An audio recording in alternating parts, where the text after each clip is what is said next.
Hai, selamat datang di coding.id. Kita akan coba untuk mempersiapkan terlebih dahulu environment dari React Native sebelum kita membuat suatu project menggunakan React Native. Bagaimana kita bisa mempersiapkannya? Kita akan melihat dokumentasi yang ada pada websitenya React Native. Di sini teman-teman bisa langsung buka aja reactnative.dev dan di search, dan di sini saya sudah membukanya. Untuk di sini kita bisa lihat ada versionnya. Untuk yang terakhir saya dapat yang 0.64. Jadi mungkin jika teman-teman mengikuti cara ini mungkin dengan versi yang sama, atau kalau jika yang ada lebih baru bisa diikutin sesuai dengan yang terbaru. Kita akan coba lihat dari dokumentasi gimana kita mempersiapkannya. Teman-teman masuk ke dokumentasi, lalu teman-teman buka di environment setup. Ya, di sini teman-teman bisa baca bagaimana persiapan dari React Native sendiri. Nah, di sini ada dua pilihan sebenarnya, Expo CLI dan React Native CLI Quick Start. Nah, untuk sekarang kita akan coba menggunakan React Native CLI Quick Start. Ini lebih ke arah manual lah ya. Kalau Expo di sini memang ada lebih mudah, tapi kita akan coba yang cara ini dulu supaya kita dapatkan project yang pure React Native. Nah, di sini ada development OS-nya, jadi teman-teman bisa pilih. Saya menggunakan Windows. Nah, jika teman-teman Windows, target OS-nya apa nih? Apa device yang akan digunakan? Antara Android atau iOS? Nah, untuk iOS sebenarnya kalian harus mempunyai Mac ya, karena hanya bisa di-build di Mac. Sedangkan kalau saya pakai Windows, saya hanya bisa di Android aja nih. Nah, apa yang pertama kali harus diinstal? Yang pertama adalah teman-teman harus baca pokoknya semuanya secara perinci atau perlahan supaya semuanya dapat terdiscover dengan baik.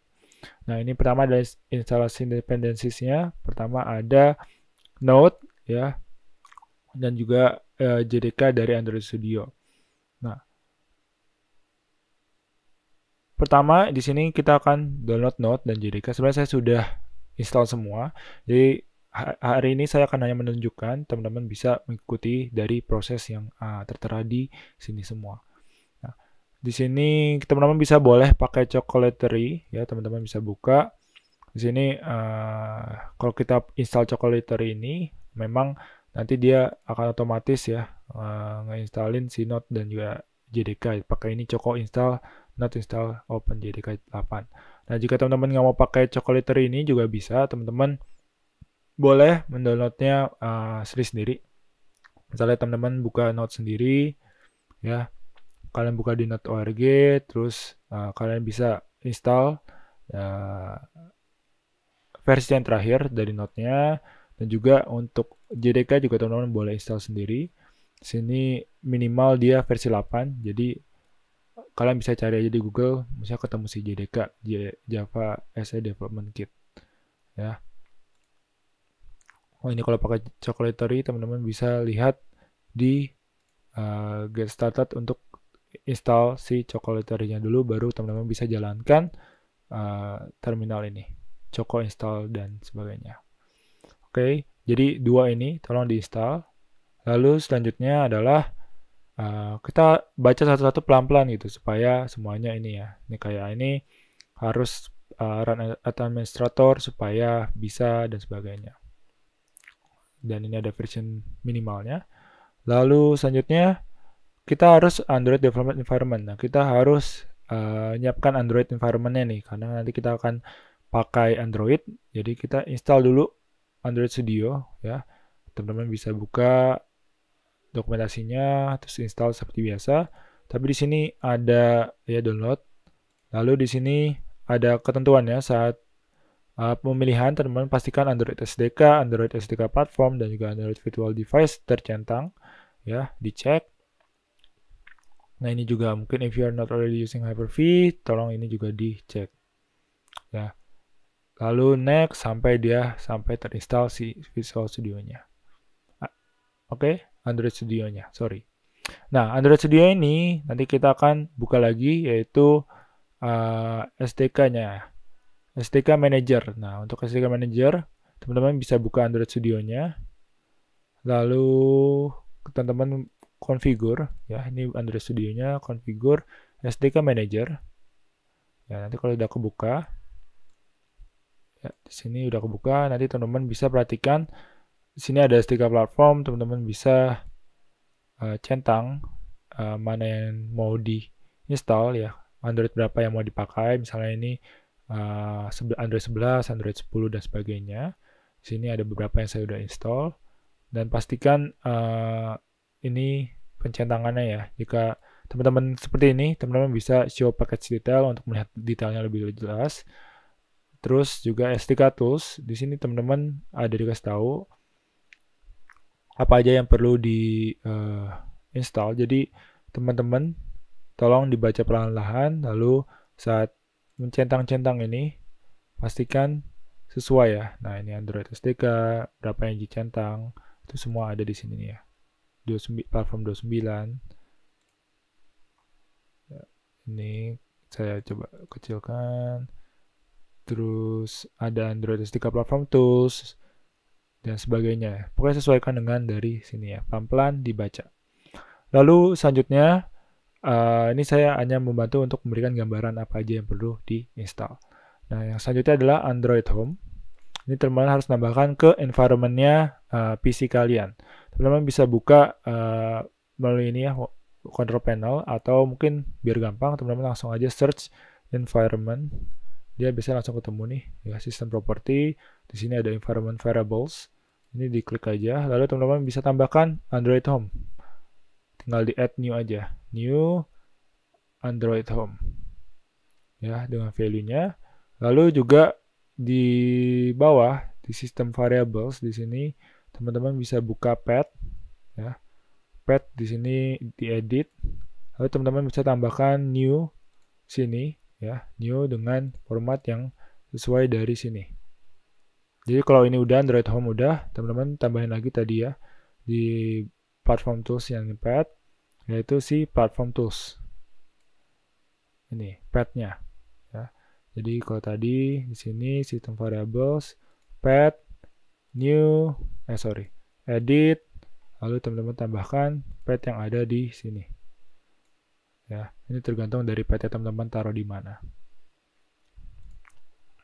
Oke, kalau sudah ditambahkan, berarti environment di Windows-nya sudah ditambahkan. Lalu, nah ini ada command interface. Nah, kalau sudah selesai atau semuanya sudah terinstall ya, pastikan step-step ini dijalankan dengan baik supaya tidak ada yang kurang. Jadi ketika kita masuk ke new application atau kita akan menjalankan untuk pembuatan aplikasi React Native-nya, kita bisa jalan dengan lancar. Oke, kita akan jalankan ini npx React Native init awesome project di salah satu folder yang kita pilih. Di sini saya sudah mempersiapkan satu folder untuk tempat kita menaruh project kita. Jadi teman-teman bisa buka foldernya dulu, terus diklik ini buka cmd bisa. Lalu pastikan path-nya ini benar ya, sesuai dengan yang teman-teman mau. Lalu jalankan ini npx React Native init awesome project ke dalam terminal kalian. Nah, untuk awesome project ini adalah nama project-nya. Jadi teman-teman bisa kasih nama lain. Di sini saya akan kasih nama Learn React Native. Kita akan jalankan dan dia akan membuat project React Native secara otomatis. Jadi teman-teman silakan menunggu proses ini, mungkin agak sedikit lama sampai semua dari keperluannya akan terinstall. Oke teman-teman, jika sudah selesai semua, di sini sudah selesai prosesnya dan kita bisa lihat di folder kita. Di sini tadi sudah terbuat satu folder baru, yaitu sesuai dengan nama yang kita berikan di saat kita membuat projectnya. Di sini ada beberapa file dan juga folder yang kita akan coba buka langsung di Visual Studio Code kita. Teman-teman bisa buka Visual Studio Code kita, kalian masing-masing open folder, ya, open folder dan dicari foldernya. Lalu teman-teman silakan buka folder yang tadi ya, yang tadi dibuat. Jadi pastikan pilihnya di folder yang tepat, select folder. Lalu teman-teman dia akan membuka folder tadi dan teman-teman bisa lihat di sinilah struktur dari React Native, base project React Native yang kita punya. Nah sekarang gimana cara kita bisa menjalankannya? Nah untuk menjalankan ini teman-teman bisa jalankan di virtual device ataupun di mobile teman-teman. Untuk itu, teman-teman bisa kita baca lagi. Untuk using physical device, jadi teman-teman silakan dicolok aja HP Android teman-teman ke dalam ke dalam PC teman-teman. Tapi di sini ada beberapa hal yang perlu diperhatikan ya, seperti ada enable debugging over USB. Di sini harus mengaktifkan developer mode dan sebagainya macam. Di sini teman-teman tolong diikutin aja prosesnya supaya mobilenya bisa aplikasi React Native-nya bisa dijalankan di mobile teman-teman masing-masing. Nah, jika teman-teman menggunakan virtual device, teman-teman bisa membuat virtual device terlebih dahulu di Android Studio teman-teman. Teman-teman bisa configure di sini AVD Manager.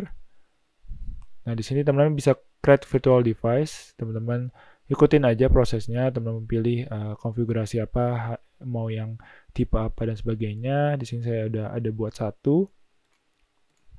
Lalu jika memang udah tadi ya antara dicolok ke HP sendiri ataupun ke virtual device, kita akan langsung menjalankan React Native-nya ke device kita nih dengan menjalankan npx React Native Start. Ini untuk menjalankan bundler, tapi untuk bisa langsung ke mobile ya, kita bisa langsung aja npx React Native Run Android supaya lebih gampang gitu ya. Kalau ini hanya menjalankan React Native-nya aja, nanti kita harus konekin lagi device-nya secara manual. Tapi kalau npx React Native Run Android, kita menjalankan Metro Bundler-nya dan juga kita langsung mengkonekkannya ke device yang kita gunakan. Nah, ini saya akan langsung jalankan. Di sini saya buka Visual Studio Code-nya aja. Di sini saya buka terminalnya, path-nya udah sesuai dengan project kita tadi ya. Ini saya jalankan npx React Native Run Android. Nah, dia akan langsung menjalankan proses pertama adalah tadi ya, dia akan menjalankan si Metro-nya dulu, baru dia akan menjalankan atau menyambungkannya ke device kita. Kita akan tunggu sampai device kita terbuka ya. Oke, jika sudah selesai, maka proses ini ya, virtual device kita akan terbuka, atau kalau teman-teman sudah menggunakan Android sendiri, teman-teman akan terinstall satu aplikasi baru, yaitu aplikasi yang kita jalankan. Di sini ada proses bundling juga, sampai kita akan menunggu ini sampai 100%, dia akan langsung mengeluarkan tampilan utama dari base project React Native yang kita buat sebelumnya. Nah, kita tunggu saja. Di sini kalau teman-teman mau lihat juga ada prosesnya nih ya, 90%, dan ini teman-teman bisa lihat langsung di note-nya. Nah, di sini ada to reload, jadi nanti setelah berjalan, satu keuntungan dari React Native adalah dia bisa live reload ya, jadi nggak perlu dijalankan ulang setiap kali kalian code. Jadi dia akan reload otomatis setiap perubahan yang kita lakukan. Nah, nanti kalau misalnya mau reload sendiri, bisa pencet R di dalam terminal ini, dia akan otomatis reload. Nah, dia akan langsung otomatis reload gitu. Tapi pada dasarnya kalau kita ganti sesuatu, dia akan otomatis reload. Nah, inilah tampilan utama dari base project kita. Teman-teman bisa mulai project teman-teman dengan menggunakan base project ini.